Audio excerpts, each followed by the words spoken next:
আমি যদি ছুটি নিই তাহলে আমার কিচ্ছু যায় আসে না, কিন্তু আমার বাড়ির কাজের লোক যদি ছুটি নেয় তাহলে আমার জীবনটা নরক হয়ে ওঠে। খুব লেট হয়ে গেছে। আরে ভাই, একে ল্যাবে যেতে দেরি হয়ে গেল, তার উপর আবার কে এলো?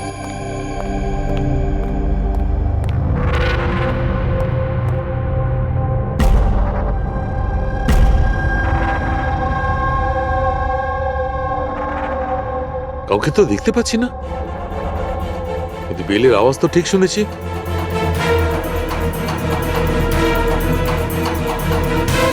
চোখে কাউকে দেখা যাচ্ছে না, কিন্তু কানে শোনা গেল কোনো গন্ডগোল আছে।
You are invited to a murder at 10 Wood Villa,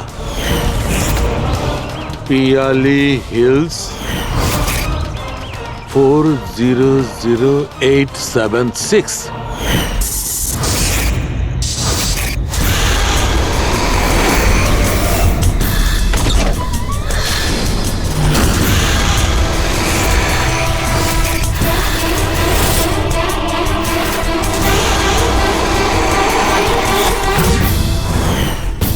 catch me if you can.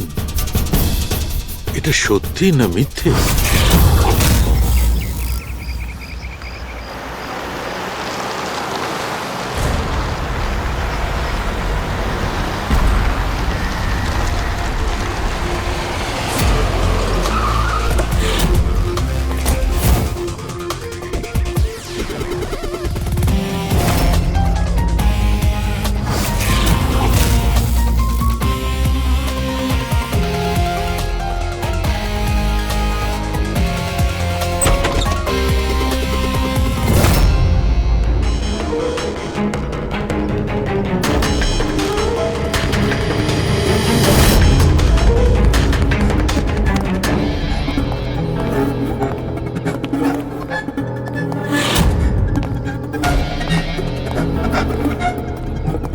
My god,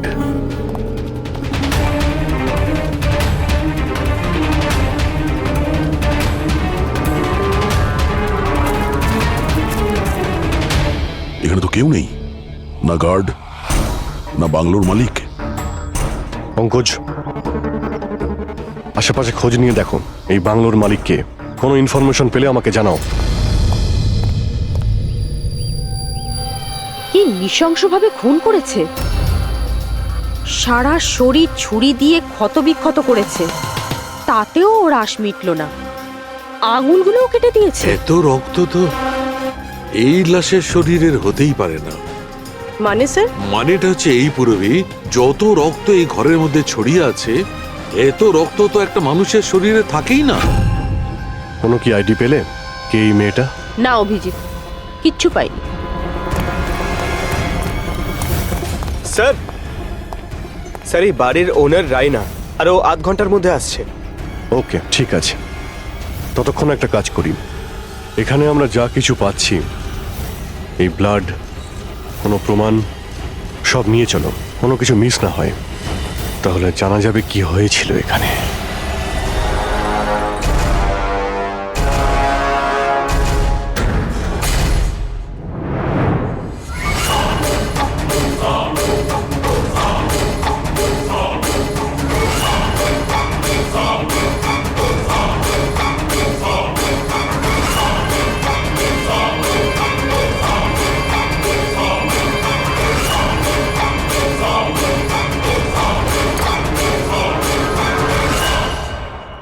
এই ঘরে এত জিনিস পড়ে রয়েছে, যারা চিৎকার করে করে বলছে আমরা প্রমাণ, আমাদের তুলে নাও। এগুলো প্ল্যান্টেড নয় তো?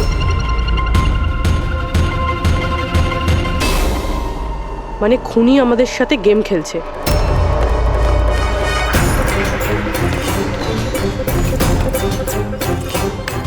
এসব কে করেছে? এসব কে করেছে? What is all this? অদ্ভুত তো স্যার, এ তো আমাদেরকে জিজ্ঞেস করছে কি করে হলো। এত নোংরা করে দিয়েছে, আপনারা পরিষ্কার করতে পারেননি? সে কি স্যার, পরিষ্কার করতে তো আমাদেরই বলছে। দুর্গন্ধ আসছে। এই আমার বাংলায় মহিলা কি করছে? ওই বীরজু, বীরজু কোথায়? বীরজু, বীরজু! লাশ থেকে মানুষ হয় অজ্ঞান হয়ে যায়, না হলে মাথা ঘুরে পড়ে যায়। এর তো কিছুই হলো না। বীরজু, বীরজু, বীরজু, এই বীরজু, বীরজু! আচ্ছা ম্যাডাম, আপনি এই বাংলোটাকে এরকম বেওয়ারিশ ফেলে রেখেছেন? এক্সকিউজ মি, এটা অন্য কারোর বাড়ি নয়, এই বাড়ির মালকিন আমি। এটা আমার পৈতৃক বাংলো। আচ্ছা, এটা যখন আপনারই বাংলো, তাহলে কোনো কেয়ারটেকার নেই কেন এখানে? অফকোর্স আছে, বীরজু, বাট এখন জানি না কোথায়। বীরজু! একটা মহিলার লাশ পড়ে আছে আপনার বাংলোতে, আর আপনি বলছেন জানেন না? আমি কিছুই জানি না, আর আপনারা প্লিজ এখান থেকে বেরিয়ে যান, আর যেতে যেতে সবকিছু পরিষ্কার করে যান। বীরজু! স্যার, এই মহিলাকে এরকম অদ্ভুত টাইপের, একটু ঢ্যাটা।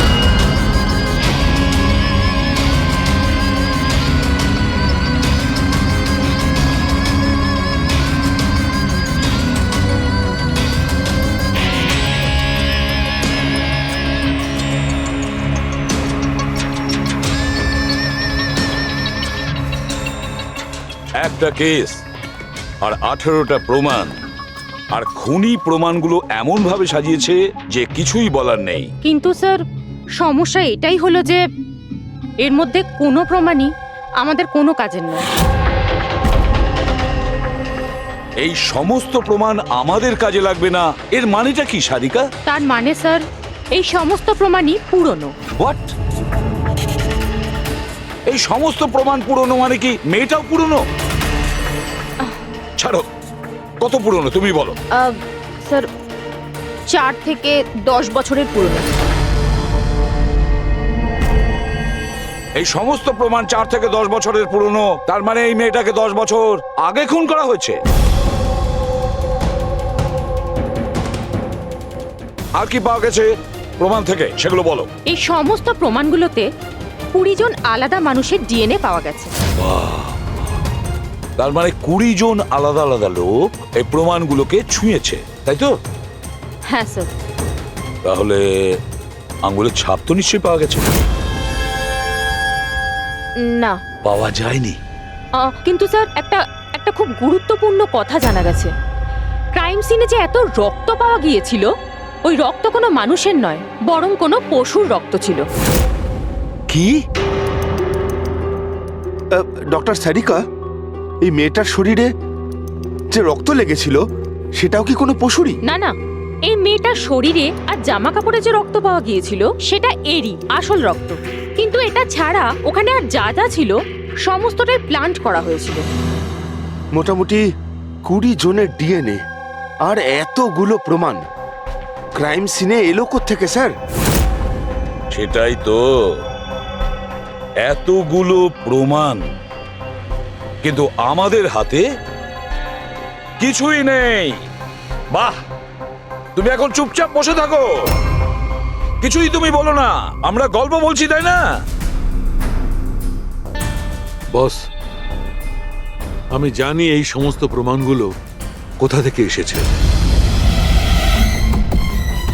গত কয়েক বছর ধরে সিআইডি যতগুলো কেস সলভ করেছে তার মধ্যে থেকে কিছু ইম্পর্টেন্ট কেসের ইম্পর্টেন্ট এভিডেন্স হচ্ছে এই সবগুলো। কি?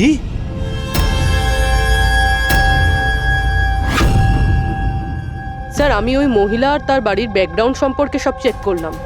ওর পরিবারের 2-3 জন খুনের অভিযোগে জেল খাটছে, আর ওই মহিলার বাইপোলার ডিসঅর্ডার আছে।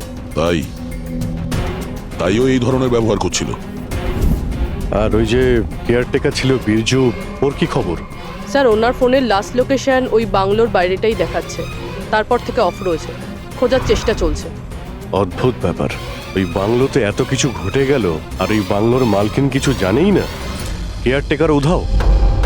আচ্ছা, ও আবার অসুস্থতার আড়ালে কোনো গেম খেলছে না তো? হতে পারে, নজর রাখতে হবে ওর উপরে।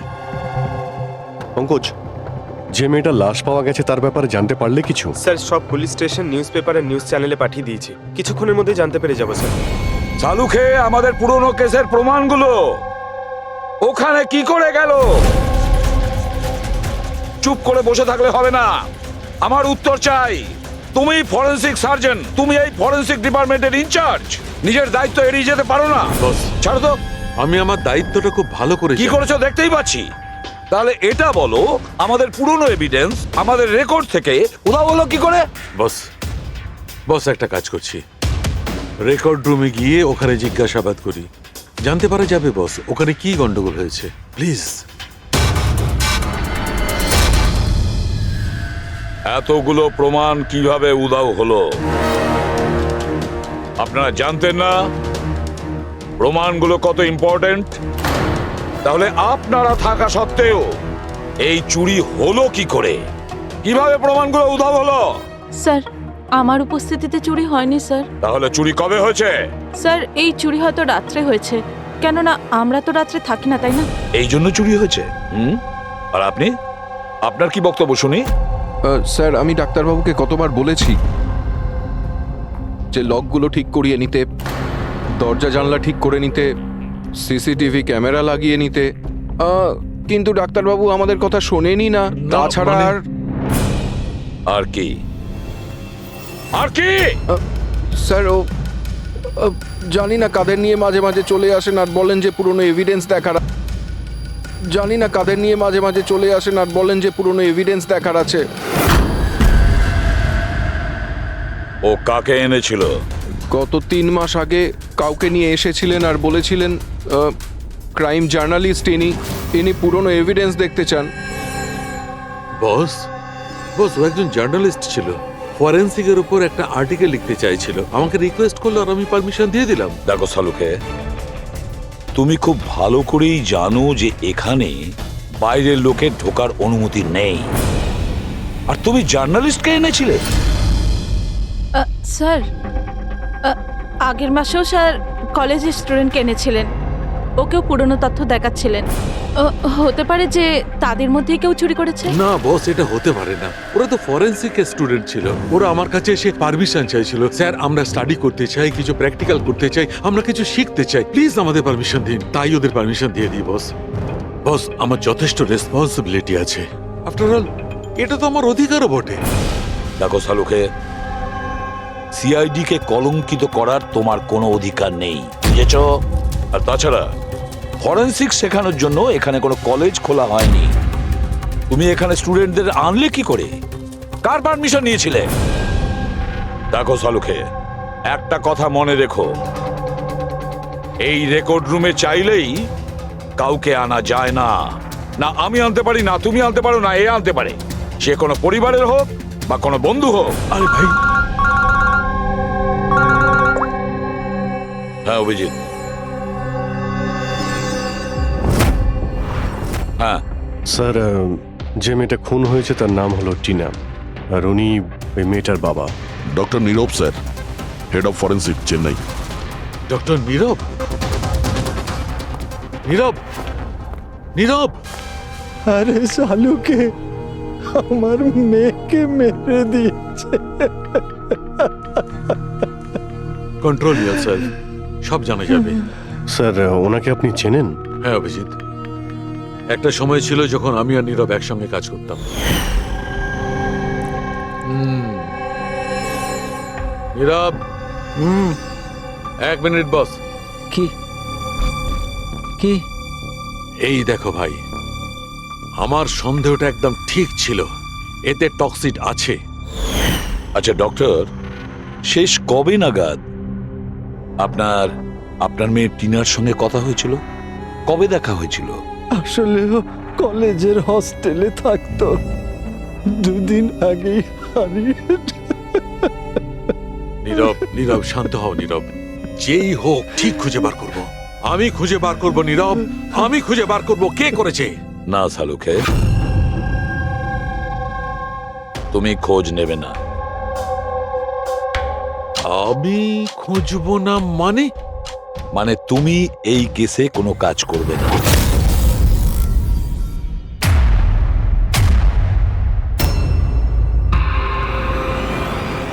কেন? কারণ তোমার গাফিলতির জন্য ফরেনসিক রেকর্ড রুম থেকে প্রমাণ চুরি হয়ে গেছে। সালুকে, ইউ আর সাসপেন্ডেড যতক্ষণ না কেস সলভ হচ্ছে।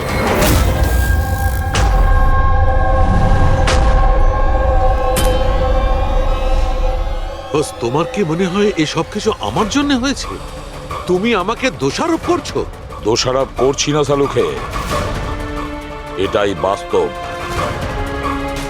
আর সেটা তুমি খুব ভালো করে জানো। যদি না তোমার বন্ধু জার্নালিস্টকে ফরেনসিক রেকর্ড রুমে নিয়ে যেতে, না ওই স্টুডেন্টদের নিয়ে যেতে যাদের জন্য এই ঘটনা ঘটেছে, সেই জন্য তোমাকে সাসপেন্ড করতে হলো।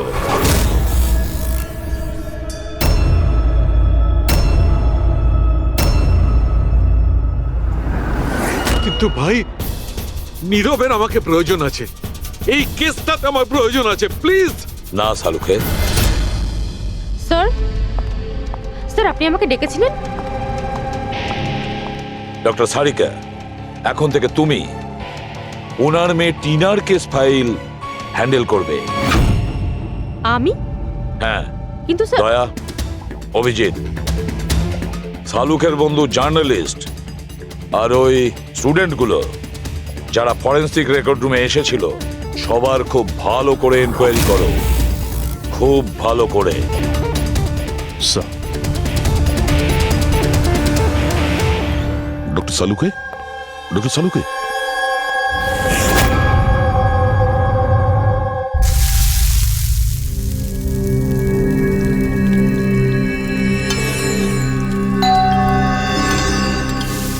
ওই এসে হাজির হয়েছে ওরা দুজন, দয়া আর অভিজিৎ, আমার কাটা খাই নুনে ছিটে দিতে। আমি জানি ওরা কি বলবে, স্যার কিচ্ছু হবে না, আপনার উপর আমাদের পুরো বিশ্বাস আছে, সব ঠিক হয়ে যাবে, ছাই ঠিক হয়ে যাবে। প্রথমে অপমান করে বাইরে বার করে দেবে, তারপর এদের দুজনকে পাঠাবে মলম লাগাতে। যাও যাও, ওকে একটু সান্ত্বনা দিয়ে এসো। ধ্যাৎ।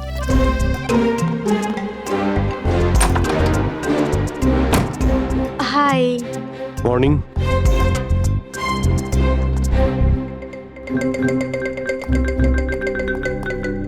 আরে কেন টেনশন নিচ্ছেন স্যার, সব ঠিক হয়ে যাবে। আমাদের আপনার ওপর পুরো বিশ্বাস আছে ডক্টর। আমরা বিশ্বাস করি আপনি কোনো ভুল কাজ করতে পারেন না, কিন্তু কি করব, প্রোটোকল তো ফলো করতেই হবে না। দেখো, তোমাদের থেকে আমি কোনো রকম সহানুভূতি চাই না, আর হ্যাঁ, তোমাদের এসিপি সাহেবের সহানুভূতিরও একদম দরকার নেই। আমি বাচ্চা নই, কাঁদছি না। আমি জানি প্রদ্যুমন নিজের ডিউটি সম্পর্কে খুব সচেতন হওয়া উচিত। গুড। স্যার আমার খুব খারাপ লাগছে, আই এম ভেরি সরি। আপনার সামনে এসিপি স্যার না আমাকে। সারিকা, লজ্জা পাবার কোনো দরকার নেই। তুমি নিজের কাজটা মন দিয়ে করো, প্রত্যেকটা জিনিস মন দিয়ে দেখবে, কোনো না কোনো সূত্র নিশ্চয়ই পাবে। আমরা যা কিছু স্পর্শ করি আমাদের ছাপ রেখে যাই। রিমেম্বার, এভরি কন্ট্যাক্ট লিভস এ ট্রেস বিহাইন্ড। ব্যাস, এই ফর্মুলাটা ফলো করবে। আর হ্যাঁ, যতদিন এই কেসটা সলভ না হয়, প্লিজ এখানে আসবে না। স্যার, আরে আমি জানি আমি নিরপরাধ, আর আমি সেটা প্রমাণ করেই ছাড়ব। ততদিন পর্যন্ত প্লিজ লিভ মি অ্যালোন। তোমরা কেসটা মন দিয়ে করো।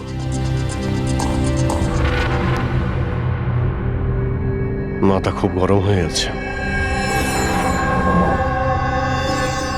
স্যার, খুব খিদে পেয়েছে। আজকে কি রান্না করেছেন?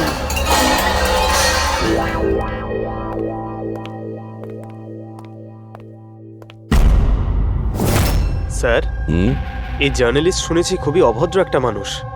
3 মাস আগে নাকি ডক্টর নীরবের সঙ্গে ওনার ঝামেলাও হয়েছিল। দেখছি কতটা টেরা লোকে। স্যার, আপনাদের ভেতরে ডাকছে। Thank you.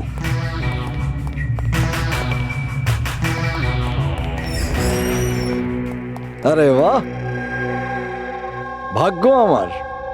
আজ তো সিআইডি টিমের সিনিয়র অফিসার দয়ার সঙ্গে আমার দেখা হয়েই গেল। আরে বসুন বসুন। আমরা এখানে বসতে আসিনি। আরে এত রাগের কি আছে মশাই? আচ্ছা ছাড়ুন চাকে। এটা বলুন যে কি খাবেন, চা, কফি, ঠান্ডা? ঠান্ডা ঠান্ডা ফান্ডা খাই না আমরা। আচ্ছা মিস্টার দয়া, আমি অনেক দিন থেকে সিআইডি টিমের উপর একটা ডকু ড্রামা করার কথা ভাবছিলাম, কিন্তু আমাদের রেসিপি স্যারকে পাওয়াই যায় না। আপনি তো জানেন নিশ্চয়ই, সিআইডি আজে বাজে লোককে এন্টারটেন করে না। আপনি সোজা আসল কথায় আসবেন। হ্যাঁ নিশ্চয়ই, 20 বছর ধরে আমি এই প্রফেশনের মধ্যে আছি, সব সময় পয়েন্টেই থাকি। বলুন, সবার প্রথমে কি জানতে চান? ডক্টর নীরবের সঙ্গে ঝগড়ার ব্যাপারে নাকি ফরেন্সিক রেকর্ড উইং এর বেহাল অবস্থার ব্যাপারে? ডক্টর নীরবের সঙ্গে তোমার ঝগড়াটা কি ছিল? না, আমার সাথে ওর কোনো ঝগড়া ছিল না। আমি শুধু ওকে সততার একটা আয়না দেখিয়েছিলাম। ওর খারাপ লাগলো সেটা। তার মানে হলো ডক্টর নীরবের কাজের ওপর আমি একটা আর্টিকেল লিখেছিলাম। আমার হিসেবে উনি ফরেন্সিক কাজের জন্য বিশ্বস্ত ছিলেন না, সামান্য ঢিলে ঢালা টাইপের ফরেন্সিক এক্সপার্ট ছিলেন। সেই জন্য তিনি আমার ওপর মানহানির কেস করে দিলেন। খুব অসম্মান হয়েছিল ওনার। আমি ওনার কাছে ক্ষমাও চেয়েছিলাম, কিন্তু এখন ওনার মেয়ের মৃত্যুর খবর শুনে আমার খুব খারাপ লেগেছিল। আর আপনি দুঃখ প্রকাশ করার জন্য এভিডেন্স রুম থেকে এভিডেন্স চুরি করে সেখানে ফেলে দিলেন যেখানে নীরব বাবুর মেয়ে খুন হয়েছিল। আরে দাদা, আমি এটা কেন করতে যাব? আমি কেন পুরনো হার আর রক্তমাখা শাড়ি চুরি করতে যাব? তাহলে তুমি ওই এভিডেন্স উইং এ কি দেখতে গিয়েছিলে? ফরেন্সিক ল্যাব থেকে এভিডেন্স কিভাবে চুরি হয় আমি সেটা দেখতে গেছিলাম। আমি আপনাদের কাজের দুর্বলতা দেখতে গেছিলাম। থাক, এসব যেতে দিন, এগুলো বলার কোনো দরকার নেই। এখন তো আপনারাও সবটা জেনে গেছেন বোধহয়। দেখুন, বেশি বক্তৃতা দেবেন না আপনি। যতটা জিজ্ঞেস করা হচ্ছে ততটার উত্তর দিন, কেন? ব্যাস। যে নিজেদের কথা উঠলো অমনি ঝাল লাগলো? আপনাদের কাছে কি এই কথার উত্তর আছে যে কে কিভাবে ফরেনসিক ল্যাব থেকে জিনিসগুলো চুরি করলো? আমার তো মনে হয় খুনি আপনাদের দুর্বলতাটা দেখাতে চেয়েছে। যাক, ছাড়ুন সেসব। এখন বলুন যে এই সিআইডির ওপর ডকু ড্রামা সিরিজ কবে শুরু হচ্ছে? স্যার, এনাকে ব্যুরো নিয়ে যাই। মনে হচ্ছে ঠিকঠাক উত্তর উনি ওখানেই দেবেন। তার জন্য অনেক লম্বা চড়া প্রসেস আছে।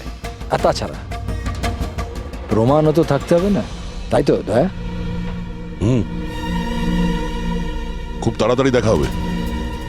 প্রসেস পুরো করে সমস্ত এভিডেন্স নিয়ে আসব, আর তখন কথা বলবো সিআইডির ওপর ডকু ড্রামা বানানোর জন্য। হ্যাঁ,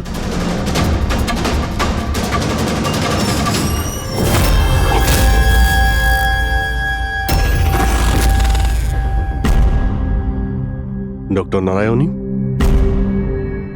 ইয়েস, হ্যাঁ বলুন। আমরা সিআইডি থেকে একটা কেসের ব্যাপারে আপনার সাথে কথা বলতে চাই। নিশ্চয়ই বলুন। যে স্টুডেন্টগুলো গত মাসে ফরেন্সিক রেকর্ড রুম দেখতে গিয়েছিল তারা প্রত্যেকেই চুরি আর খুনের দায়ে সাসপেক্ট। হোয়াট? অফিসার, আপনার নিশ্চয়ই কোথাও ভুল হচ্ছে। আমাদের স্টুডেন্ট কখনো এরকম করতে পারে না।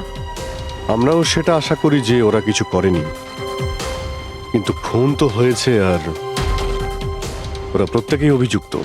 দেখুন, আমাদের বাচ্চারা শুধুমাত্র এডুকেশন ট্যুরের জন্য গেছিল, আর আপনারা ওদের সন্দেহ করছেন? আমাদের কাজ হচ্ছে কেসটা সলভ করা আর অপরাধীকে উপযুক্ত শাস্তি দেওয়া। আপনি প্লিজ ওই 10 জন স্টুডেন্টকে ডাকুন আমরা তাদের জিজ্ঞাসাবাদ করব আর তাদের আঙুলের ছাপ নেব। দেখুন ব্যাপারটা বুঝুন, ওরা স্টুডেন্ট। দেখুন, ওদের উপর তো আমরা 3rd ডিগ্রি ইউজ করছি না, আমরা শুধু জিজ্ঞাসাবাদ করব। আর হ্যাঁ, ওদের কিছু বলবেন না যে আমরা কি ব্যাপারে ওদের সাথে কথা বলবো। ওকে ফরেন্সিক রেকর্ড রুম দেখে তোমাদের কেমন লেগেছিল? স্যার আমার তো দম আটকে যাচ্ছিল ওখানে। ওটা কোনো জায়গা হলো? পুরনো দাঁত, হাড়, রক্তে মাখা কাপড়। আমার তো এই জায়গাটা একদম ভালো লাগেনি, খুব অদ্ভুত অনুভূতি হচ্ছিল। তোমার কি সবসময় সর্দি কাশি হয়? না ম্যাম, মাঝে মাঝে হয়। স্যার আমার কাছে ওই জায়গাটা সম্পূর্ণ ইউজলেস ছিল, দেখাশোনা নেই, না কোনো প্রমাণ আছে ঠিক মতো। আর স্যার আমি তো ওই কোল্ড কেস ফাইলের এভিডেন্স বাড়ি নিয়ে যেতে চেয়েছিলাম, যাতে আমি ওটার উপরে স্টাডি করতে পারি। আমি রোমাঞ্চিত হচ্ছিলাম, খুনি আর নিহতদের চিন্তা ভাবনা কল্পনা করার চেষ্টা করছিলাম। খারাপ চিন্তা, দুঃখ, কষ্ট।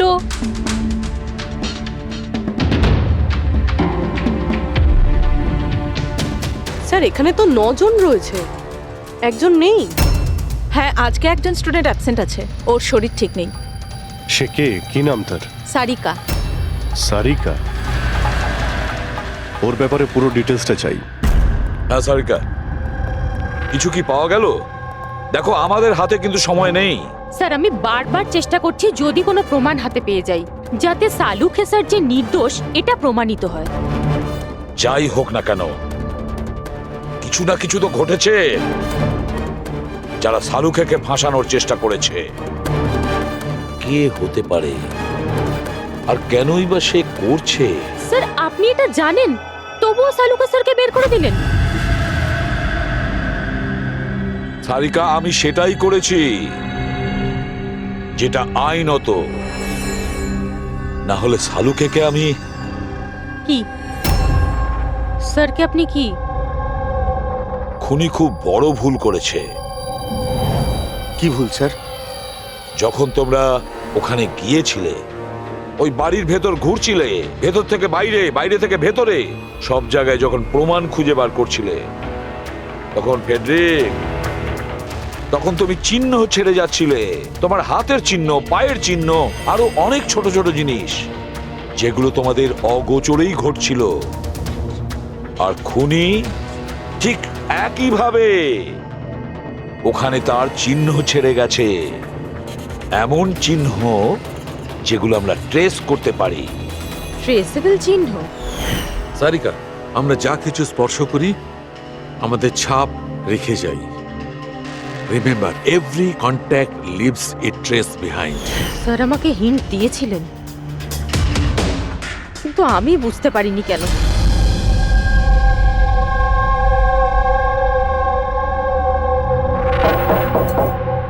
হ্যাঁ বলুন। সারিকা কোথায়? আপনারা? সিআইডি। আপনি কে? স্যার আমার নাম রূপালী। আর সারিকা? স্যার ও তো এখানে নেই, কালকেই চলে গেছে। কোথায় গেছে? ম্যাম ও নিজের বাড়ি চলে গেছে। কালকে ও এলো, তারপর তাড়াহুড়ো করে নিজের ব্যাগ প্যাক করলো, আর খুব তাড়াহুড়োতে ছিল তাই নিজের ফোনটাও ফেলে গেছে। কোনো কারণ কি বললো এত তাড়াহুড়ো করে বাড়ি যাওয়ার জন্য? হ্যাঁ স্যার, ও বলছিল যে ওর বাড়ির কোনো লোক অসুস্থ আছে। কি?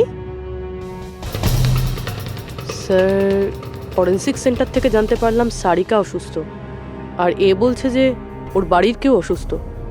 কিছু তো একটা ব্যাপার আছে। আচ্ছা রূপালী, এই সারিকার বাড়ি কোথায়? স্যার কানপুর।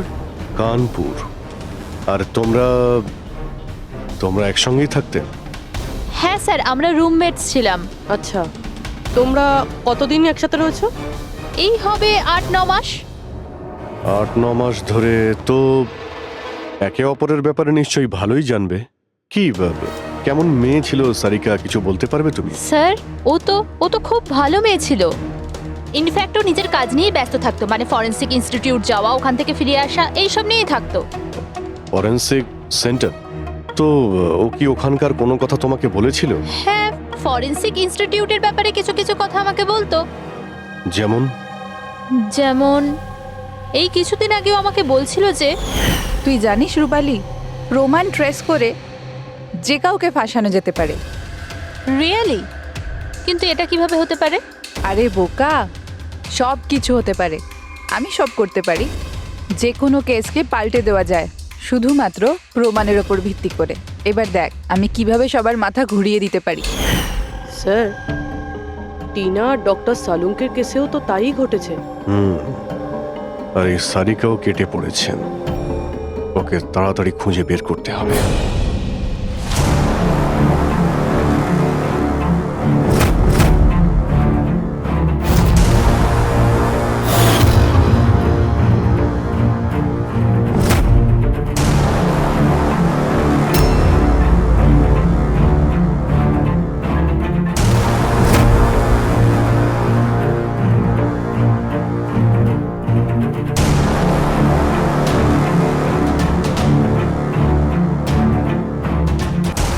হ্যাঁ সারিকা, স্যার, খুনি যেই হোক না কেন, যে এতগুলো প্রমাণ চুরি করেছে আর ক্রাইম সিনে প্লান্ট করেছে, এটা করার সময় ও নিশ্চয়ই জিনিসগুলোকে ছুঁয়েছে। কিন্তু ডক্টর সারিকা, আপনিই তো বলেছিলেন যে কোনো আঙুলের ছাপই পাওয়া যায়নি, তাহলে এই জিনিসগুলো ধরলো কি করে? আঙুলের তো কোনো ছাপ পাওয়া যায়নি, কিন্তু আমি এটা বলার চেষ্টা করছি যে এত প্রমাণও চুরি করেছিল আর ক্রাইম সিনে প্লান্ট করেছিল। এখন এত পরিশ্রম করার পর ওর একটু তো ঘাম হয়েই ছিল। মানে sweat analysis. Exactly, sweat analysis করেছি। আর ওই প্রসিডিওরে আমি একটা ডিএনএ পেয়েছি। এই দেখুন, এই ডিএনএ থেকে আমি এটাই জানতে পেরেছি যে এই লোকটার একটা বিশেষ ধরনের রোগ আছে, সিস্টিক ফাইব্রোসিস। এটা কি ধরনের অসুখ? এটা একটা জেনেটিক রোগ পুরবি। এই রোগটার থেকে মানুষের বডি অর্গানস যেমন কিডনি, লাংস, প্যানক্রিয়াস, ইন্টেস্টাইন সব ড্যামেজ হতে থাকে। কিন্তু ডক্টর সারিকা, এই রোগটা চেনা যায় কিভাবে? মানে কোনো সিমটমস তো আছে? সিমটমস আছে। যদি এই রোগটা অনেক বছর ধরে থাকে তাহলে সেই মানুষটার গ্রোথ পুয়ার হয়ে যায়, ফ্যাটি স্টুলস হতে থাকে, শ্বাস নিতে প্রবলেম হয়, খুব কাশি হয়, ইনফ্যাক্ট সাইনাস ইনফেকশন হতে পারে। শ্বাস নিতে কষ্ট আর কাশি। আচ্ছা, তার মানে এরকম পেশেন্টদের নিশ্চয়ই হসপিটালে বারবার যাতায়াত করতে হয়। কনস্ট্যান্ট মনিটরিং এর দরকার হয়। ব্যাস তাহলে অভিজিৎ, শহরে যতগুলো হসপিটাল আছে সেখানে গিয়ে খোঁজ নাও এই ধরনের রুগী কজন আছে, আর তাদের মধ্যে কি এমন কোনো পেশেন্ট আছে যার আমাদের এই কেসের সঙ্গে কোনো সম্পর্ক আছে।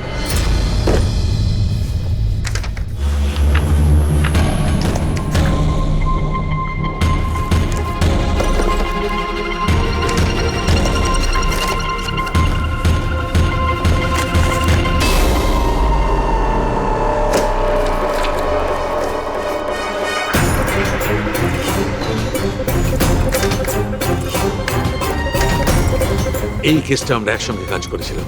Yes.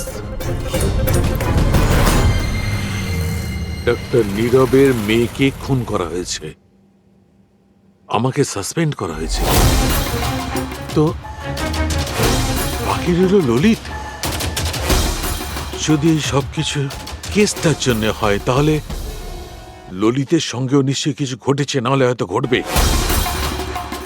ললিতকে খুঁজতে হবে, কিন্তু এত বছর ধরে ললিতের সঙ্গে কোনো যোগাযোগ নেই, কি করে খুঁজবো? ট্রাই করে দেখি।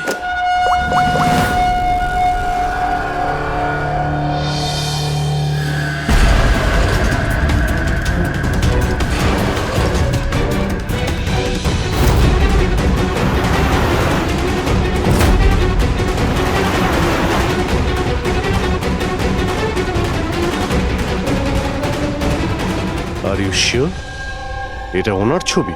হ্যাঁ স্যার, উনি। আর ওনাকে হসপিটালে 2-3 বার আসতেই হয়। My god, thank you very much. Thank you.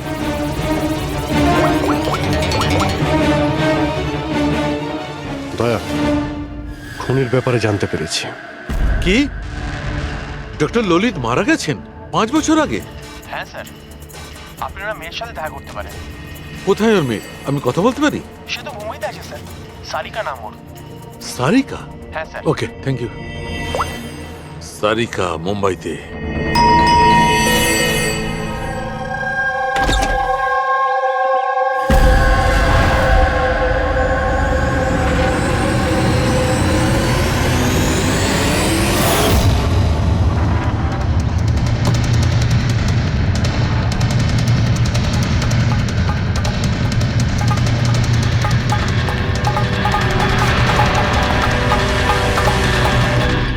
সত্যের খুব কাছেই আছো তুমি। এইটাই শেষ জায়গা যেখানে খুনটা হবে। অপেক্ষা করছি তুমি আসবে ওইখানে যেখান থেকে সব শুরু হয়েছিল 8 বছর আগে।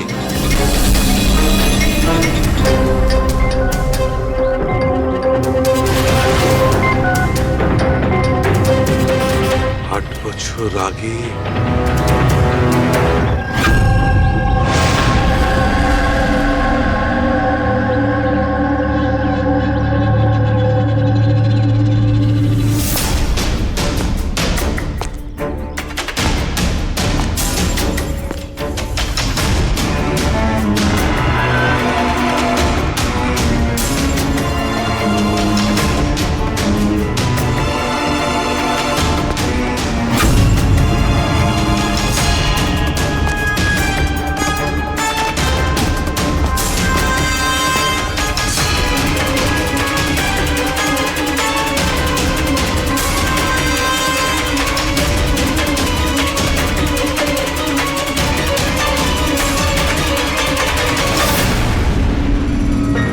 সারিকা একে কে মারল? হঠাৎ আলোটা নিভে গেল কেন?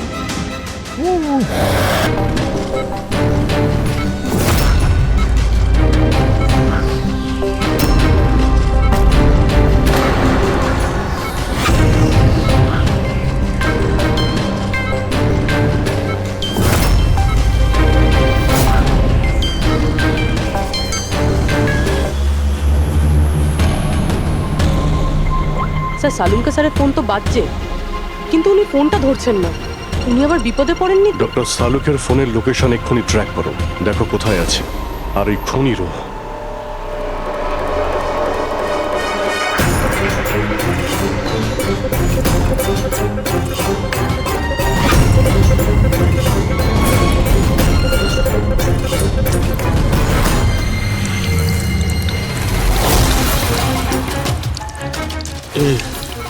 এসব কি করছো?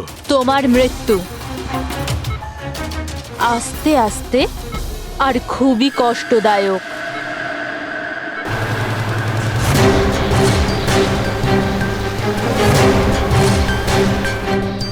তোমার শরীরের এক এক ফোঁটা রক্ত যখন তোমার শরীর থেকে আস্তে আস্তে বেরোবে না, তখন খুব মজা আসবে তোমার, তাই না? কিন্তু তুমি এসব কেন করছো? নিজের বাবার মৃত্যুর প্রতিশোধ নিচ্ছি। আরে খুনি হচ্ছ তোমরা তিনজন। তোমার বাবা রঘু? হ্যাঁ, রঘু, যাকে তুমি, ডক্টর ললিত আর ডক্টর নীরব মিলে মেরে ফেলেছো। আর তোমাদের জন্য আজ আমার বাবা আমার সাথে নেই। মেরে ফেলেছি? আমরা? কিভাবে? প্রমাণ জোগাড় করে মেরে ফেলেছো। তোমরা প্রমাণ জোগাড় করে আমার বাবাকে ফাঁসির শাস্তি দেয়া করিয়েছো। দেখো দেখো, প্রমাণ জোগাড় করা, শাস্তি দেওয়া, এটা ফরেন্সিকের কাজ। কাজ এটা? নিশ্চয়ই নিশ্চয়ই এটা তোমাদের কাজ, কিন্তু তোমরা আমার ব্যাপারে তো ভাবোনি না। ওই মেয়েটার ব্যাপারে যার থেকে যার বাবাকে ছিনিয়ে নিয়েছো। আমার বাবার মৃত্যুর পরে আমি ডিপ্রেসড হয়ে গিয়েছিলাম। আর এই সব থেকে বেরোনোর পরে আমি ভেবে নিয়েছিলাম, ঠিক করে নিয়েছিলাম যে আমি তোমাদের তিনজনকেই এই মৃত্যুর শাস্তি দিয়ে তারপরেই ছাড়বো। আর এই জন্যই তুমি টিনাকে মেরে ফেলেছো? হ্যাঁ, মেরে ফেলেছি আমি ওকে, কারণ আমি জানতাম ডক্টর ললিত 5 বছর আগেই মরে গেছে। আর পড়ে রইল তুমি আর ডক্টর নীরবের প্রশ্ন। তো আমি জানতাম যে ডক্টর নীরব নিজের মেয়ে টিনাকে খুব বেশি ভালোবাসে। টিনার মরে যাওয়ার পর ও নিজেই নিজেকে মেরে ফেলবে। আর তুমি? আর পড়ে রইল তোমার প্রশ্ন। তুমি তোমার ফরেনসিক অফিসকে খুব ভালোবাসো। যখন ওখান থেকে তোমাকে ধাক্কা মেরে অপমান করে বার করে দেবে, তখন তো তুমি নিজেকেই নিজে মেরে ফেলবে। কিন্তু সারিকা তোমার কি ক্ষতি করেছিল?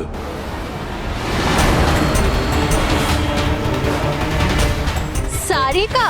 ওকে তো মরতেই হতো। ও ললিতের মেয়ে ছিল যে। আর ফরেন্সিকে কাজ করতো। আর আমার কাজে তো ও আসতোই, ওর সাহায্যে আমি ফরেন্সিক অফিসার সব প্রমাণ জোগাড় করেছিলাম। তোমার ফরেন্সিক অফিস তোমার বিরুদ্ধে? এই দেখো ডক্টর সালুকে, হয়ে গেল আমার বদলা পূরণ। আর যতক্ষণে সিআইডি এখানে আসবে ততক্ষণে তুমি ওপরে। Goodbye doctor সালুকে।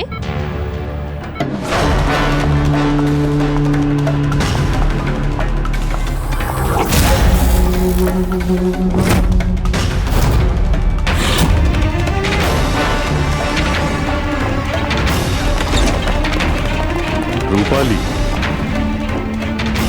খেলা শেষ তোমার। আমার খেলা শেষ নাকি সালুকের? বাঁচাতে পারবে তো তোমরা? তো বাঁচিয়ে নাও। রক্তের ঋণ তো চাপিয়ে দিলে বস আমার উপর। রক্তের ঋণ তো চাপাইনি আমি তোমার ওপর, আমি তো বরং তোমার ঋণ শোধ করলাম। অপরাধীদের শাস্তি দিতে সাহায্য করেছিলে, সেই ঋণ এবার শোধ করে দিলাম। আচ্ছা শোনো, অনেক রেস্ট হয়েছে, এবার কাজে লেগে পড়ো। তাড়াতাড়ি সুস্থ হয়ে উঠুন। সারিকা একা লাশগুলোর সঙ্গে কথা বলছে। ওহো সারিকা, অভিজিৎ তো তোমার খুব প্রশংসা করছে। দেখো ভাই, এখন এক সপ্তাহ তো আমি এখান থেকে নড়ছি না বস। এক কাজ করো না, ততদিন সারিকাকে দিয়ে কাজটা করিয়ে নাও। ঠিক আছে, তাহলে বিশ্রাম নিন। Silence please. হ্যাঁ সালুকে, হ্যাঁ। সাইলেন্ট, চুপ। এই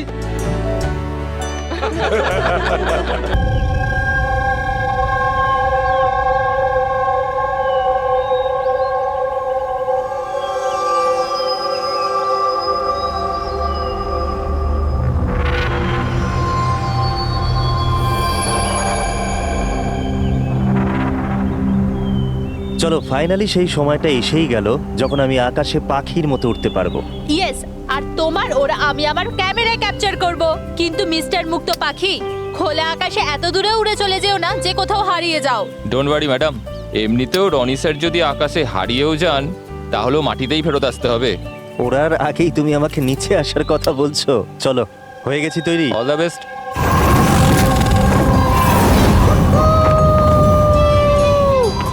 Yes, this is so much fun! Oh my god! Yes, come on, keep going, keep going. Arya, I love you! Ronnie, I love you too. Wow, মনে হচ্ছে না ভালোই এক্সপিরিয়েন্স আছে। অফকোর্স, আমেরিকাতে ও অনেক অ্যাডভেঞ্চার স্পোর্টস ট্রাই করেছে, bungee jumping, paragliding, আরো অনেক। ইন্ডিয়াতে কোনো কিছু ট্রাই করেনি, আর যখন ইন্ডিয়াতে এসেছে সারাদিনের জন্য, তো কেন কিছু ট্রাই করবে না?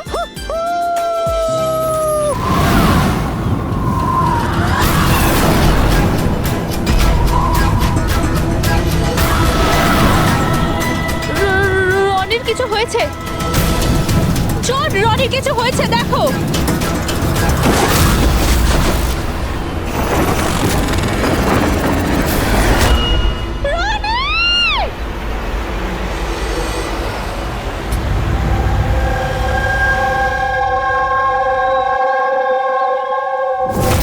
আমি আর রনি এখানে ছুটি কাটাতে এসেছিলাম। আমি কি করে জানবো এটাই রনির জীবনের শেষ দিন হবে? দেখো, আমরা জানি এই সময়টা খুব কঠিন, কিন্তু প্লিজ ভেঙে পড়ো না। আমি এবার নিউ ইয়র্কে গিয়ে ওর বাবাকে কি জবাব দেবো? আমরা একসাথে এসেছিলাম, কিন্তু ফিরে যাবো একা। আপনি কাউকে সন্দেহ করেন কে মারতে পারে রনিকে? স্যার, রনিকে কেউ কেন মারবে? আমরা তো এখানে কাউকে চিনিও না। এমনটা নয় তো যে ওর কোনো শত্রু আমেরিকা থেকে ফলো করতে করতে এখানে এসেছিল? না স্যার, রনির কোনো শত্রু এখানে ছিল না। He was such a lively person, সবাই ওকে পছন্দ করতো। তাহলে তুমি বলতে চাইছো এখানে ইন্ডিয়াতে ওর কোনো আত্মীয় স্বজন, বন্ধু বা অন্যান্য কেউ নেই এখানে? এই দেশটা আমাদের জন্য অচেনা স্যার, সবকিছু এই প্যারাগ্লাইডিং এর লোকেরা করেছে। Please arrest them. আপনি আমাকে কেন দোষ দিচ্ছেন? এটা আমাদের রুজি রুটির ব্যাপার, আমি কেন মারতে যাব ওনাকে? তাহলে কে মেরেছে রনিকে? স্যার, এটা তো আমিও বুঝতে পারছি না। 3000 ফুট উচ্চতায় গুলি কি করে চললো? কেই বা চালালো? তাহলে রনি 3000 ফুট উঁচুতে উড়ছিল? হ্যাঁ স্যার, আমি নিজে গিয়ার চেক করেছিলাম, আর কোনো প্রবলেম ছিল না তার মধ্যে। আর ওর আশেপাশে কাউকে উঠতে দেখেছো? আশেপাশে না স্যার, কেউই ছিল না। আকাশ একদম পরিষ্কার ছিল, চারপাশটাও পরিষ্কার ছিল। আর উনি ওনার রাইড এনজয় করছিলেন, কিন্তু হঠাৎ বুঝতে পারলাম না কি হলো, একদম দড়াম করে নিচে এসে পড়লেন। এই যে ক্ষতটা দেখছো, আমার মনে হচ্ছে অনেক দূর থেকে গুলি চালানো হয়েছিল, হয়তো কোনো রাইফেল দিয়ে। হ্যাঁ, রাইফেলই হবে, কারণ যে হাইটে এই উড়ানটা উড়ছিল ওখান থেকে তো কোনো শার্প শুটারই গুলি চালাতে পারে, কোনো রাইফেল দিয়ে।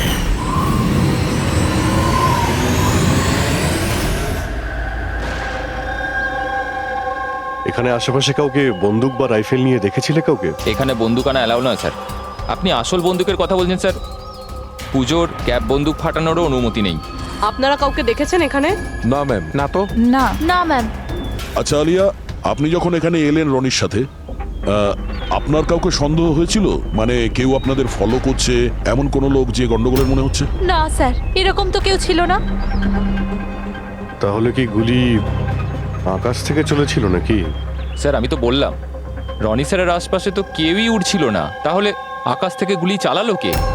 হ্যাঁ স্যার, আকাশে কেউ ছিল না। আপনি চাইলে এই ফুটেজগুলো চেক করতে পারেন, এখানে কেউ নেই ওর সাথে।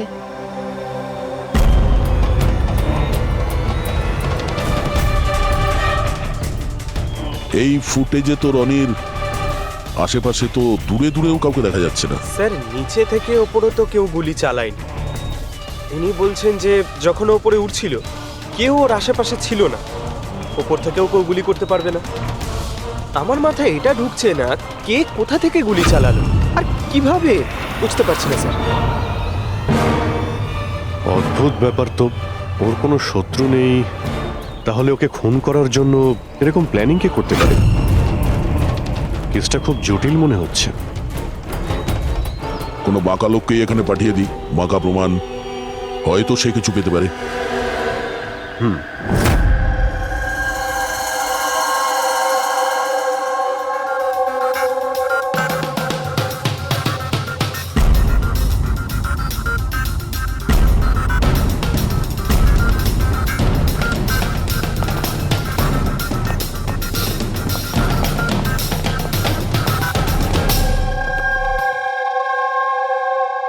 আরে বাহ, আজকে আপনারা দুজনে এমন ভাবে কাজে ডুবে আছেন যে মনে হচ্ছে যে অনেক প্রমাণ আমাদের হাতে দিয়ে আমাদেরকে পাঠাবেন এখান থেকে। অনেকগুলো প্রমাণ? হ্যাঁ। আর যদি একটাও না পাওয়া যেত? সোজা করে বলো না, কোনো প্রমাণ পাওনি, খুঁজে দেখোনি? ডক্টর সালুকে ওই গুলির ব্যাপারে কিছু জানতে পারেননি? আপাতত এইটুকু জানতে পেরেছি ভাই, ওপর থেকে কোনো ইউএফও গুলি চালিয়েছে। শালুকে তুমি না কোনোদিনই সোজাসুজি করে কথা বললে না। আরে এটা কি, এটা বোঝাও, আমাকে বোঝানোর জন্য এরকম করেছো? হ্যাঁ বলো। এ দেখো বস, রনি মাটি থেকে 3000 ফুট উঁচুতে উঠছিল, আর ওর গুলিটা লেগেছে তার ওপর থেকে প্রায় 1000 ফুট উঁচু থেকে, আর এই গুলিটা 60 ডিগ্রি অ্যাঙ্গেলে এসে গায়ে লেগেছে। আমার তো ভেবেই কেমন যেন মাথাটা ঘুরছে। আকাশের উপর থেকে কে গুলি চালাতে পারে ওর উপর? এটা কিভাবে সম্ভব? এখনো হয়নি, আরো বাকি আছে বস। এই গুলিটা প্রায় 3 কিলোমিটার দূর থেকে ছোড়া হয়েছে। ভারী অবাক কাণ্ড, তাই না দয়া? 3 কিলোমিটার দূর থেকে গুলি চালানো হয়েছে। 60 ডিগ্রি অ্যাঙ্গেলে রনির গলার ভেতর ঢুকে যায় আড়াআড়ি। তার মানে রাইফেলটা খুব পাওয়ারফুল ছিল মনে হয়। একদম ঠিক বস, রাইফেলটাও পাওয়ারফুল ছিল, আর গুলি যে চালিয়েছে তারও হাতটা পাকা। এত উঁচুতে হাওয়া খুব জোরে প্রবাহিত হয়, আর টেম্পারেচারও কম বেশি হতে থাকে, তবুও লক্ষ্যটা মিস করেনি, একদম নির্ভুল পয়েন্টে গিয়ে লেগেছে। গুলি যে চালিয়েছিল খুব পাকা খেলোয়াড়, ডক্টর, শার্প শুটার। একদম। আর এইরকম শার্প শুটার সহজে তো পাওয়া যায় না যে এই কাজটা করে দেবে। কিন্তু স্যার আমরা সমস্ত ভিডিও দেখেছি, যখন রনি আকাশে ছিল তখন ওর আশেপাশে কোনো প্যারাসুট বা চপার ছিল না স্যার, আকাশ একদম পরিষ্কার ছিল। সেটাই তো বুঝতে পারছি না যে ওই কিলার কোথা থেকে গুলিটা চালিয়েছিল, অথচ আকাশটা পরিষ্কার ছিল। ও কি মেঘের আড়ালে লুকিয়ে ছিল? আর স্যার ওই গুলিটার থেকে কি জানতে পারলাম? কিচ্ছু পাওয়া যায়নি পুরবি। আমি ব্যালিস্টিক ডিপার্টমেন্টের পুরো ডেটা চেক করেছি, এরকম গুলির তো কোনো রেকর্ডই নেই। স্যার, এই গুলিটা নিশ্চয়ই কাস্টমে বানানো হয়েছে। হ্যাঁ, নিজের মতন গুলিটা বানিয়েছিল, এমন গুলি যেটা 3 কিলোমিটার দূর থেকে চালানো যায় আর সোজা গিয়ে টার্গেটে হিট করে। আর স্যার এই গুলিটা যখন এত শক্তিশালী তো এর রাইফেলটাও বেশ স্পেশাল হবে। হ্যাঁ, এক কাজ করা যাক, গুলিটাকে ব্যালিস্টিক ডিপার্টমেন্টে যাচাইয়ের জন্য পাঠাই, দেখি কি রিপোর্ট আসে। আর সে যেই হোক, এত উপরে চলে গিয়েছিল খুন করার জন্যে, এবার ওকে তো মাটিতে নামতেই হবে।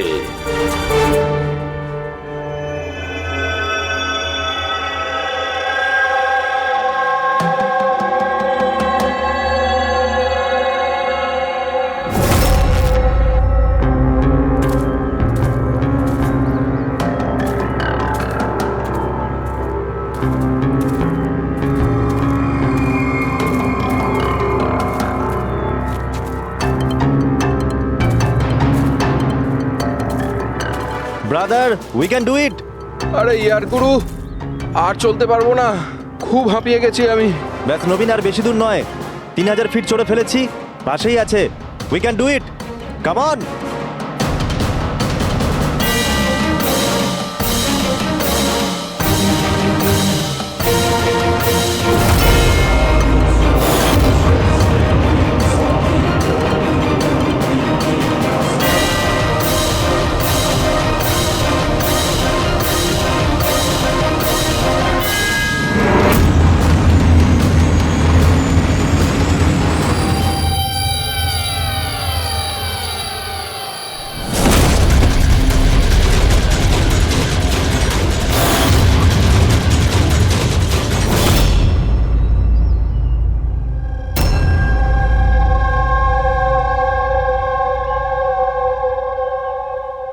এমন মনে হচ্ছে যে রনির মার্ডারের ফটোকপি দেখছি।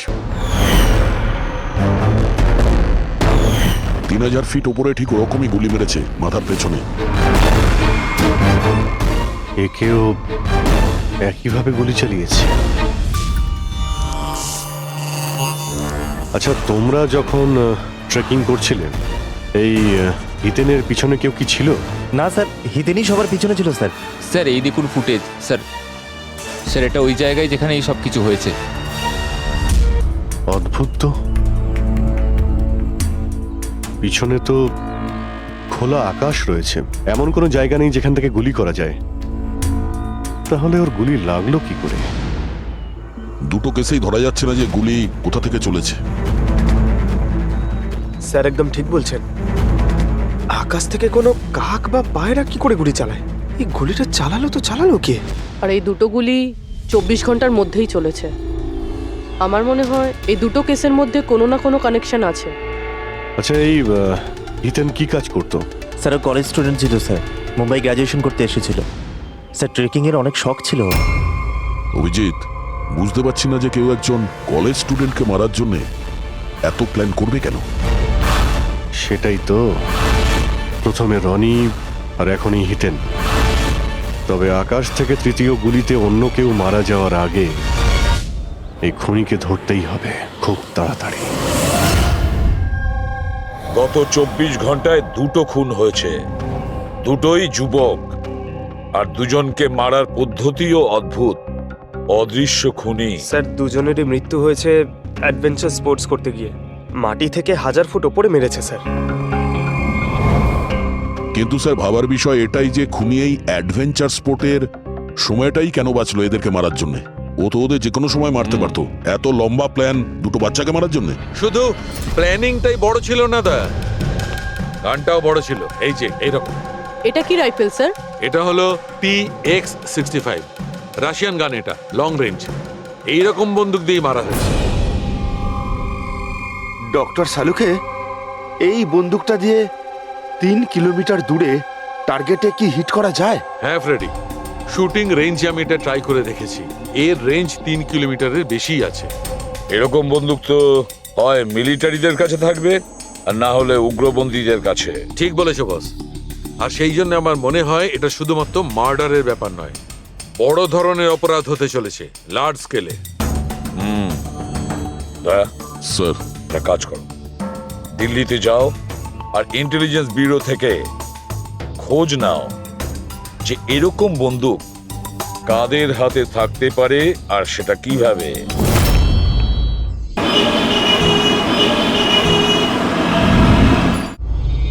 এই সমস্ত খুন এই রাইফেল দিয়েই হয়েছে। আর আপনারা তো জানেনই, এরকম হাই প্রোফাইল রাইফেল তো সবার কাছে থাকে না। আপনি একদম ঠিক বলছেন স্যার। আর যেটা আমাদের দেখা দরকার সেটা হলো এই রাইফেলটা যদি কেউ কিনতেও চায় তাহলে কিনতে পারবে না। এটা একটা কিংবা দুটো পিসে বিক্রি হয় না, বড় অ্যালটমেন্ট হয় এগুলোর। তাহলে কয়েক বছর আগে যে আতঙ্কবাদী হামলা হয়েছিল তার মধ্যে এই ধরনের রাইফেল ইউজ হয়েছিল? হ্যাঁ স্যার। তাহলে আপনাদের কোনো আতঙ্কবাদী গ্রুপের উপর সন্দেহ হয়? আগে হ্যাঁ স্যার, যদি আমাদের সন্দেহ ঠিক হয় তাহলে আমরা জানি যে এর পেছনে ঠিক কার হাত আছে। কার? এই অঞ্চলেই কিছুদিন আগে আমাদের আর্মি অনেক অস্ত্র আটক করেছিল। ওই অস্ত্রের মধ্যে এই রাইফেলটাও ছিল। হ্যাঁ প্রতাপ। স্যার, সমস্ত আতঙ্কবাদী মরে গেছে, ওদের মধ্যে একজন পালিয়ে গেছে, তবে আমরা সমস্ত হাতিয়ার আটকে নিয়েছি। ওয়েল ডান প্রতাপ। স্যার, আর যে টেররিস্টরা পালিয়ে গেছে তাদের সম্পর্কে সমস্ত পোস্টকে অ্যালার্ট করে দাও। তাহলে এই কাজ ওই আতঙ্কবাদীর হতে পারে যে পালিয়ে গিয়েছিল ওখান থেকে। হ্যাঁ স্যার। আর আমাদের ইনফরমেশন অনুযায়ী এই আতঙ্কবাদী গ্রুপ খুব বড় একটা কিছু করতে চলেছে। বোধহয় এটাই সেটা শুরু। এই দুটো অপরাধ সাধারণ কোনো খুন নয়, এটা নিশ্চয়ই কোনো বড় সড় ষড়যন্ত্র, কোনো দুষ্কৃতী আক্রমণ ঘটতে চলেছে। হ্যাঁ স্যার, আর এই খুনগুলোকে আটকানোর জন্য প্রথমে আমাদের আকাশ থেকে চলা গুলির রহস্য ভেদ করতে হবে স্যার। আর এই রহস্যের কিনারা করার জন্য সবার আগে আমাদের এটা জানতে হবে যে এই আতঙ্কবাদীরা রনি আর হিতেনের মতো সাধারণ লোকের হত্যা কেন করলো। আচ্ছা, এমন কি কমন আছে এই দুটো কেসে? স্যার, দুটো মার্ডারই আকাশে হয়, দুবারই গুলি উপর থেকে চালানো হয়েছে, পুরো পাওয়ারফুল রাইফেল দিয়ে। এটা প্রফেশনাল শার্প শুটারের কাজ হবে।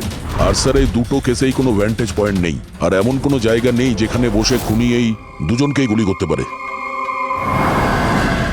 তেমন কোনো জায়গা ছিল না, তেমন কোনো জায়গা ছিল না। খুন করার এটাই মূল কারণ নয় তো?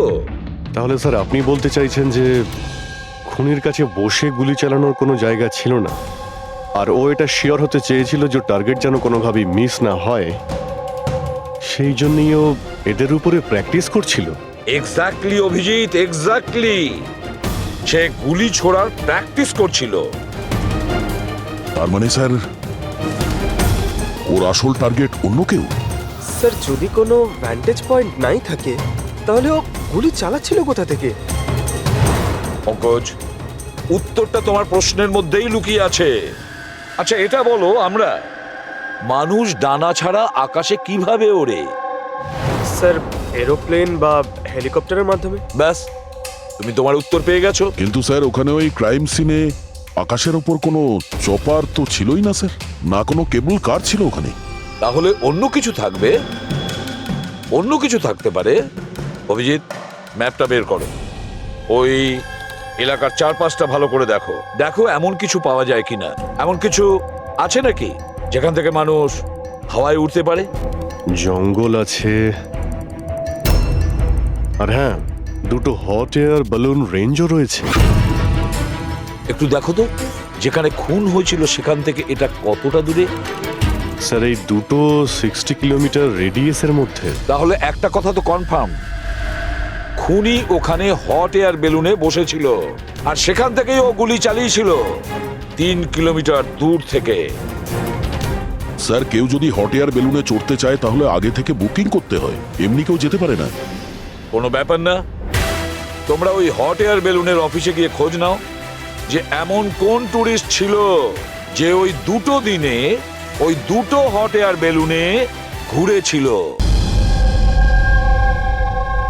এটা টোটাল 12 জনের লিস্ট আছে যারা সেদিন হট এয়ার বেলুনে বসেছিল। কিছুজন একা বসেছিল, কিছুজন গ্রুপ বানিয়ে বসেছিল। তোমার কি মনে আছে এদের মধ্যে কতজনের কাছে কোনো জিনিস বা ব্যাগ ছিল?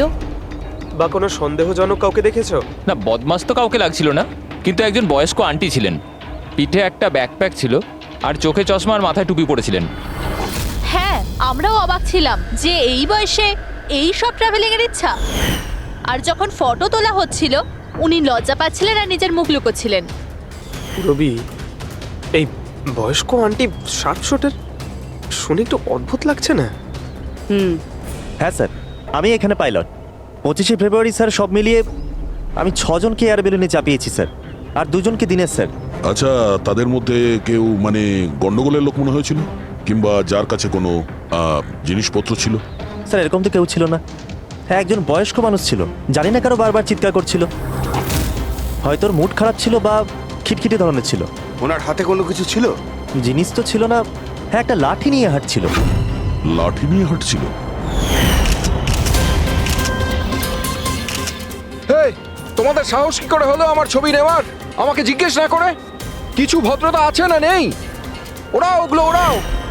আচ্ছা, ফটো তোলার জন্য রেগে গেছিল? কি অদ্ভুত ব্যাপার তাই না স্যার? লোক হট এয়ার বেলুনে তো প্রতিদিন বসে না, তাই না? তারা নিজেরাই ফটো তুলতে চায় যাতে এই স্মৃতিকে তারা সারা জীবন রাখতে পারে। আর কোনো বিশেষ কথা মনে আছে ওর ব্যাপারে? স্যার জানি না বলাটা ঠিক হবে কিনা। না না, বলো, যেটা মনে আছে খুলে বলো। ওনাকে হাঁটতে দেখে মনে হচ্ছিল না যে ওনার লাঠির প্রয়োজন আছে, কিন্তু তাও উনি লাঠি নিয়েই চলছিলেন। আচ্ছা,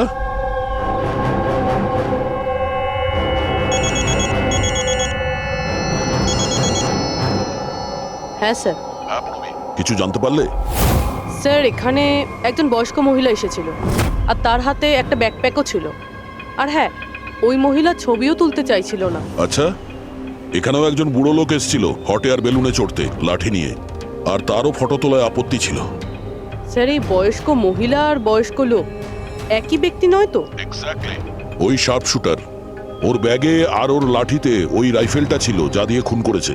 আর স্যার দুদিনই এ একাই ওপরে গিয়েছিল, কারণ যদি অন্য টুরিস্টের সাথে যেত তাহলে রাইফেল সেট করতে আর টার্গেট সেট করতে প্রবলেম হয়ে যেত। না পুরবি, আমার মনে হচ্ছে ও একলা যায়নি।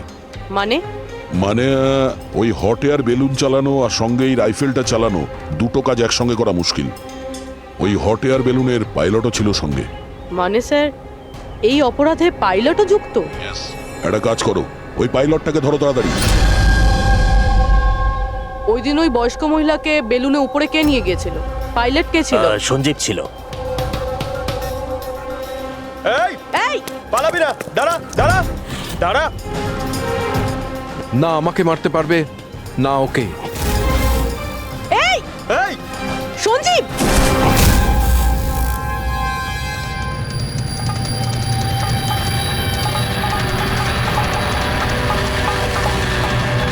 আরে তো প্রাণ দেওয়ার জন্য একদম তৈরি ছিল।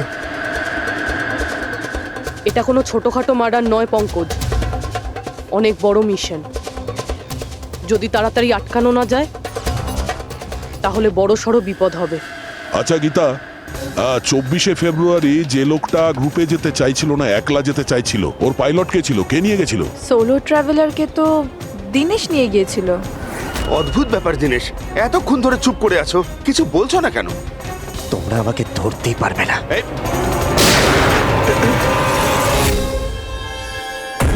এখন যমরাজ তোকে অ্যাপয়েন্টমেন্ট দেওয়ার মুডে নেই। যতক্ষণ না আমাদের প্রশ্নের উত্তর আমরা পাবো, তোকে বেঁচে থাকতে হবে। চল।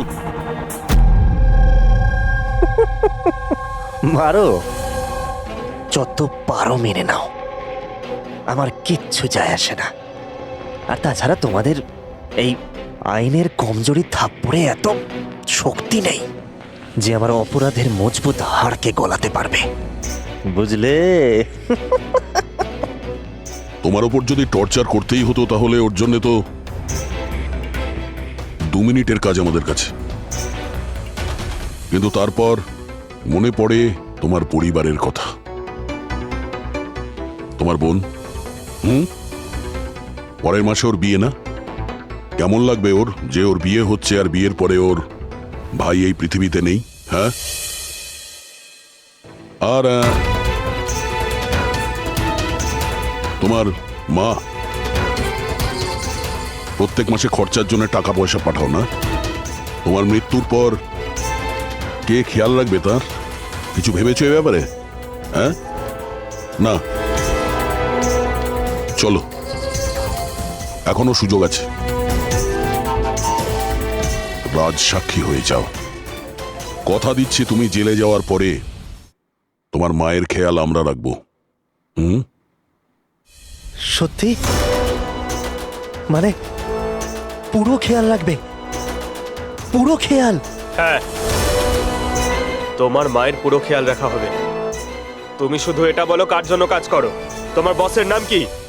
বলে দেবো, সত্যি বলে দেবো। হ্যাঁ বলো। আমি যার জন্য কাজ করি না, যে আমার বস স্যার, তার নাম হলো এসিপি প্রদ্যুম্ন।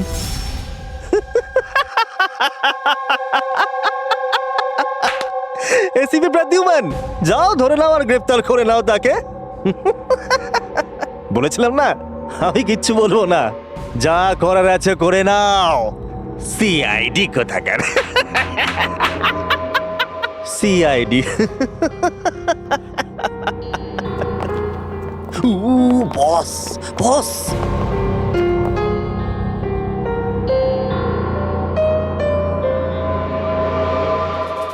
কোনো ব্যাপার না, কিচ্ছু বলতে হবে না।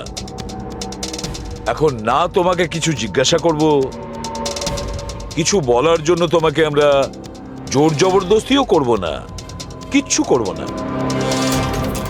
শুধু একটাই কাজ করব, আমরা তোমাকে ঘুমোতে দেব না। শুতে দেবেন না? এমনিতেও আমি জেগে থাকলেও আমি আপনাদের কিছুই বলবো না। কোনো প্রয়োজন নেই, কিচ্ছু বলো না, কিন্তু আমরা শুতে দেব না তোমাকে। ওকে ভাই দয়া, আমি এটা শুনেছিলাম যে মানুষ কোনো কিছু না খেয়ে অনেক দিন সার্ভাইভ করতে পারে, কিন্তু না ঘুমিয়ে। কত কষ্ট হবে এই বেচারার। তোর বাঁচাটা খুবই মুশকিল, আমি এসব দেখতে পারবো না।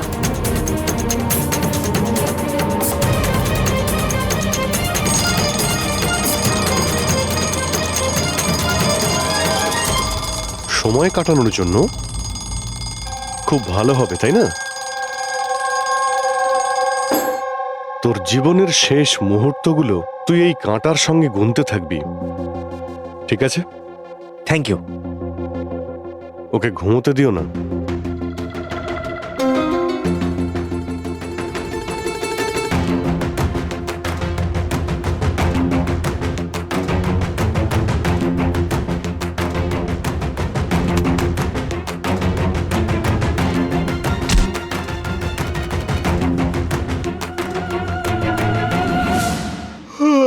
ফ্রেডি স্যার, আরে কোথায় আছেন আপনি?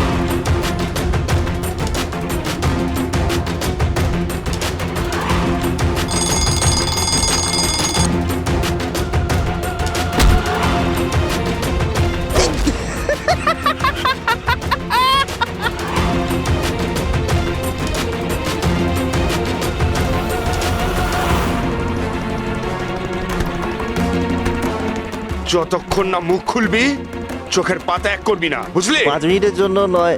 চল না, 1 মিনিট 1 মিনিট তো শুতে দাও। 1 সেকেন্ড, শোবো না, একদম শোবো না একদম। এই, শোবো না আমি।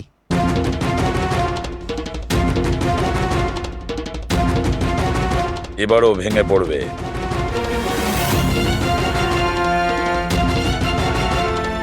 সবকিছু বলতে বাধ্য হবে।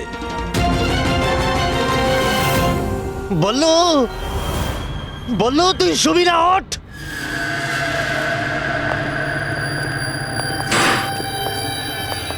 এই ঘুমোতে চাস? আরে ওকে একটু ঘুমোতে দাও, কি প্রবলেম তোমাদের? ঠিক আছে, তোমাকে ঘুমোতে দেবো আমরা। আগে বলো যে তোমাদের গ্রুপের প্ল্যানটা কি? বলছি, আমার নাম দীনেশ নয়,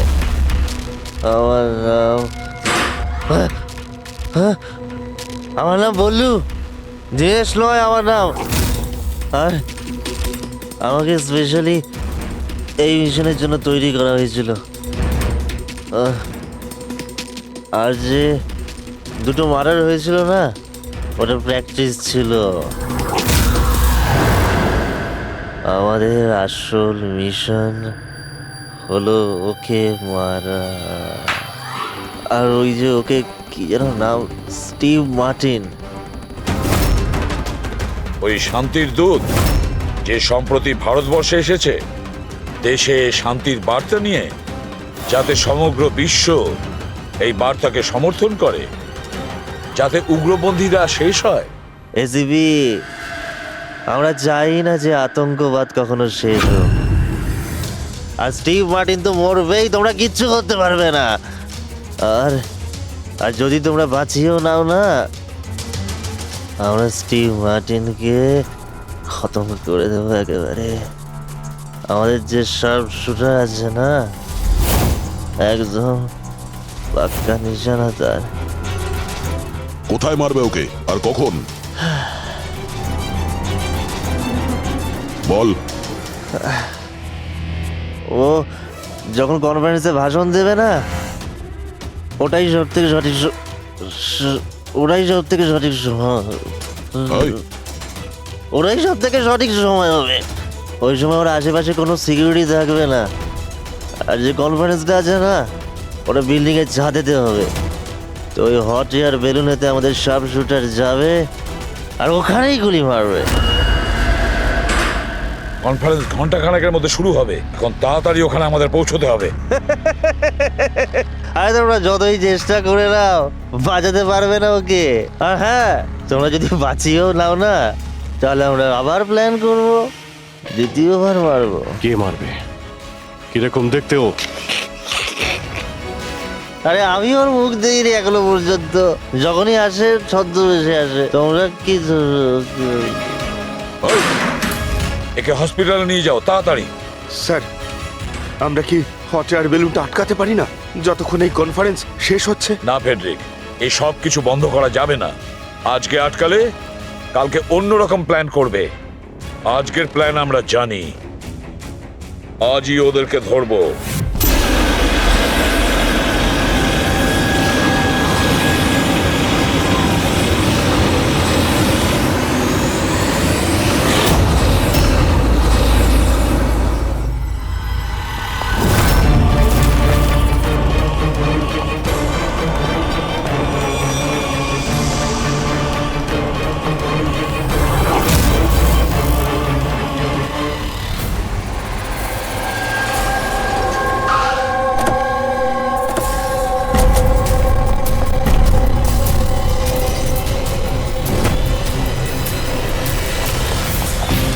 সিআইডি মিস্টার স্টিভ মার্টিন কোথায়? ওপরে কনফারেন্স রুমে।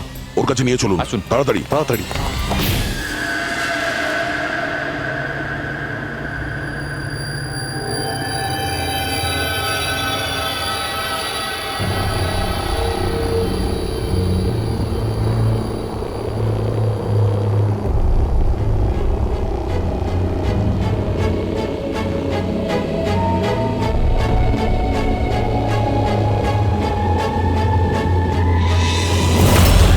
স্যার, এখানে 4টে বেলুন আছে।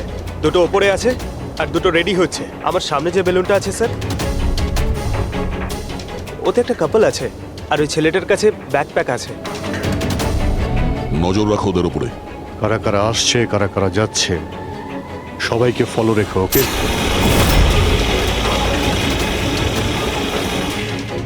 স্যার, ওদের বেলুন টেক অফ করেছে।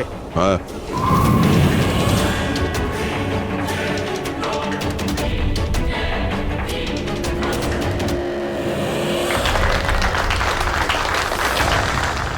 এই দুনিয়াতে টেরোরিজম কেন আছে, এই প্রশ্নটা আমাদের জানা দরকার।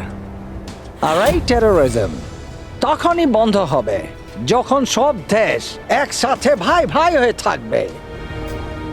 টেরোরিজমকে আমাদেরকে গোড়া থেকে উপরে ফেলতে হবে।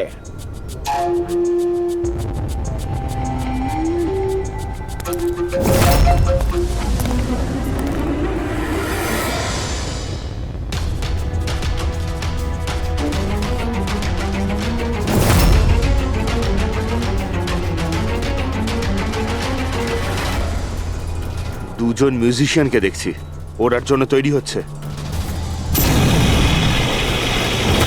ওদের হাতে গিটারের ব্যাগ আছে। এবার এটা বলা খুবই মুশকিল যে ভেতরে গিটার আছে নাকি গান।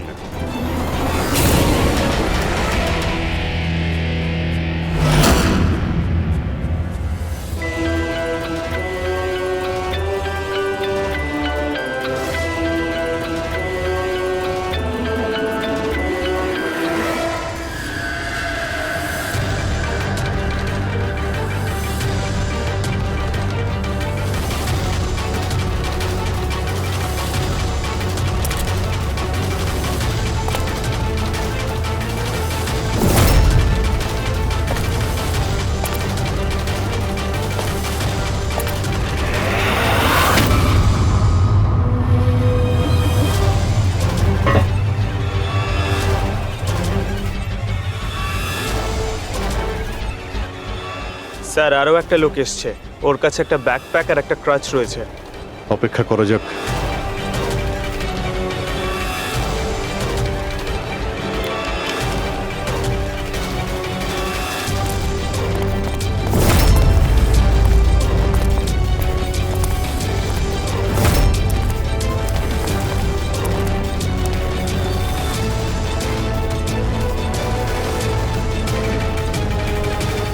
স্যার ক্যামেরা ক্রু এসেছে, ওদের কাছে আবার দুটো ব্যাগ। Camera crew?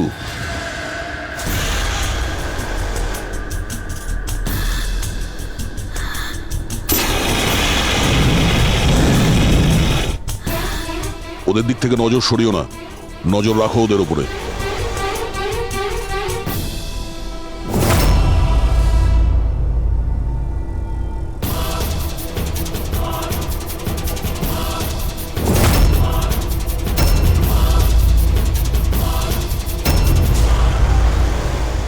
স্যার এখানে তো অনেক বেলুন উঠছে। সুইসাইড বম্বিং কি এটা?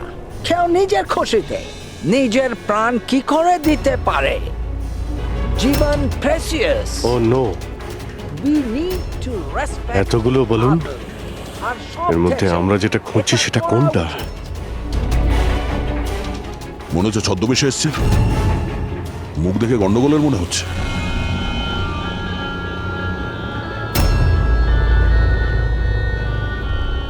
দয়া, ওই দুটোর উপর নজর রাখো। আমরা যেন সব সময় একটা কথা মনে রাখি, ওয়ার্ল্ড ওয়ার 1 আর ওয়ার্ল্ড ওয়ার 2। এটা তো গিটার। হচ্ছে কি এখানে? উপরে গিয়ে এরা মিউজিক বাজাবে নাকি? বাকি সমস্ত বেলুন তো চলে গেছে, একটাই আছে।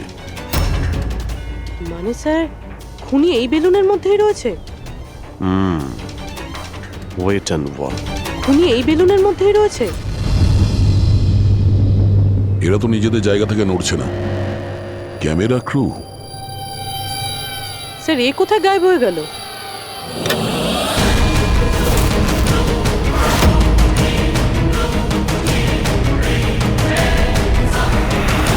স্যার এর কাছে তো রাইফেল রয়েছে, যেমনটা সালুমকে স্যার বলেছিল। Abhijit,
mister Steve, your life in danger. আপনার জীবনের সংশয় আছে। তাহলে কি করবে? We have a plan. Thank you সিয়াজি। যদি আজকে আপনারা ঠিক সময় না আসতেন, আমি বেঁচে থাকতাম না। দেখুন, বিপদ কিন্তু এখনো কাটেনি, ঠিক আছে? এখনো খুনিকে ধরতে পারেনি, সেই জন্য be safe, be careful. Okay Freddie, Pankaj, ওই বেলুনে নজর রাখো, চোখের বাইরে যেন না যায়। হ্যাঁ স্যার, আমরা বেলুনটাকে ট্র্যাক করছি।